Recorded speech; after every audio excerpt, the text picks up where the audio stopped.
Why? Noticing this a few years back led me on this long journey to get to the bottom of what it takes to focus in a world of distraction. I pored over hundreds of research papers from front to back. My office, I don't know if you've ever watched one of those crime shows where somebody's solving a murder, and so they have this big Bristol board and there's string attached to papers, attached to memos, attached to newspaper clippings. This is like what the state of my office was. I flew out to meet experts around the world who study focus. I conducted more experiments on myself until the point I had 25,000 words of research notes about why this is the case. How does technology influence our attention and our ability to focus?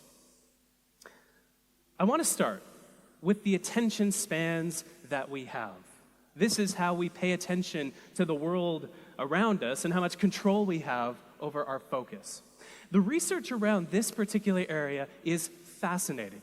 It turns out that when we do work in front of a computer, especially when our phone is nearby, we focus on one thing for just 40 seconds before we switch to doing something else. And when we have things like Slack open as we're doing some work, this lowers to 35 seconds. But the reason that this is the case is not what we might think after looking at the research. We think the problem is that our brains are distracted. But after looking at the research, this is what I've come to